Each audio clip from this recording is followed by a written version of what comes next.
here's a great example for the DIY space. Originally, the space started with people creating coffee tables, dining room tables, right? Desks, practical things, nightstands for their house. And I did the same thing as well. And we did voiceovers. And then eventually the market gets overly saturated and nobody can really, unless you're the big wig on top, nobody can break through, right? So then you go, well, what else can I do? How can I shake things up in the world of DIY space? Well, don't make dining room tables, coffee tables, and nightstands. Make something that the other creator doesn't want to do. Like the barrier of entry has to get bigger, right? And so at that point, you know, and I'm not saying I'm the first one that did it, but I was definitely one of the few people who kept doing it constantly and kept repeating that formula, where I went and did the long, big projects, you know, home remodel stuff, time and time after again. And then that made me break out of that, you know, 20th page of YouTube or a 1000th page on Instagram to kind of surface to the top. And now the algorithms are promoting my stuff to what I'm more searchable, I guess now.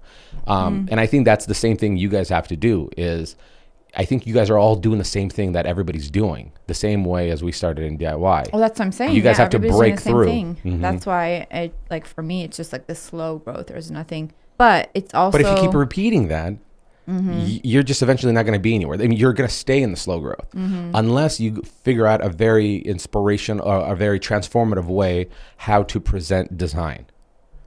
That's, I think, because you can continue doing this and it will grow the same way. Okay, the podcast YouTube account is a great example of this. The numbers are going up, but they're slow. They're not going to be explosive until something controversial or a big guest comes up. Yeah. That is the only way there'll be a big influx in viewers. And that's how podcasts, they work, right? A new podcast will be started. You get some of the biggest people that you can get on it. You break that down into clips and sound bites, and all of a sudden you got people exposing to your podcast, and it's an exponential growth. When you're just doing the same, not the same thing, but if you're kind of doing the same thing over and over, which like I feel like we are, those numbers are gonna slowly creep up, consistently but slowly.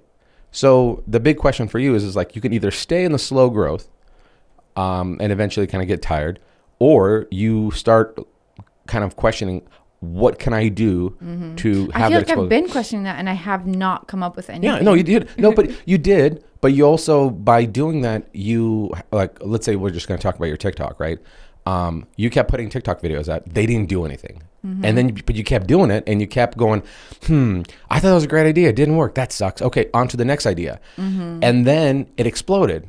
You know what I mean? And so, like, you just have to keep doing it.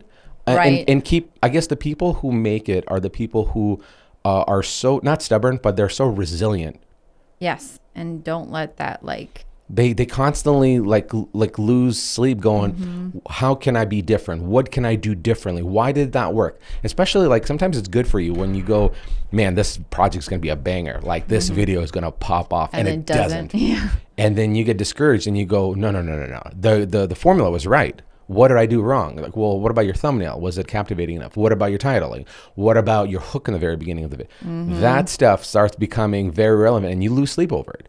The details. The details. I was one of the best podcasts I listened to, not the best, but like a huge one for creators was on Rogan's, was Mr. Beast that was on there, right? This YouTuber who is, I think for 2021, he was the #1 producing YouTube content creator. Like fastest growing, I think, too. Fastest growing. I think he's like 200 million subscribers across like a bunch of different channels, millions and millions of views on every single video. And he was talking, he was just sharing a story how he started. He obsessed about YouTube since the age of 11. And then from 11 to what was it? I think to 19, 18.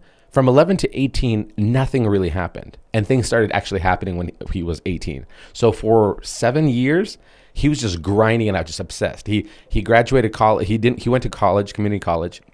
And somebody I'm sure listened to the podcast already, but his mom forced him after graduating high school to go to community college. And he didn't go, but he fooled her that he was going. But really, he was sitting in his car editing YouTube videos. Like, he was so obsessed about it. But now he goes on record saying, like, I figured out the formula how to go viral. Like, I know how to do it. And I think that happens. Did he share? Yeah, he shared it. But the thing is, nobody wants to. His formula is not easy. That's the thing.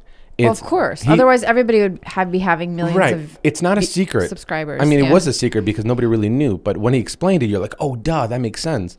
But it's really hard work that a lot of people don't want to take on. So the way he explained it was, you have content creators, YouTubers who they're like a small team, like maybe it's a single person who's shooting and editing and all that stuff. And their budget is probably like $500 to $1,000 per video, whatever it is, right?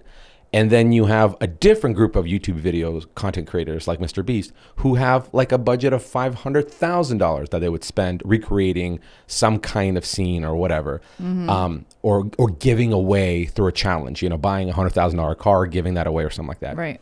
So his concept is like, think of the wildest thing, you know, surprise my friend with his dream car, you know, adopted 1,000 dogs. Gave away $100,000 to a complete stranger. These are wild things that all of us would, if we saw that on a magazine, we were like, I got to see this. Is this true or is this just clickbait? And it turns out it's not clickbait. People want to watch, especially when you figured out how to keep the attention span and the pace. The people who are doing videos for $500 and $1,000 budget, the stuff that they're creating is probably not going to be as transformative as that or as captivating. But what if you're starting and you don't have the money to give stuff away or create these like huge videos that cost thousands and thousands of dollars? Hey, thanks for watching our Next Door Neighbors podcast. And be sure to capture the full episode anywhere podcasts are streamed and including our YouTube channel, Next Door Neighbors.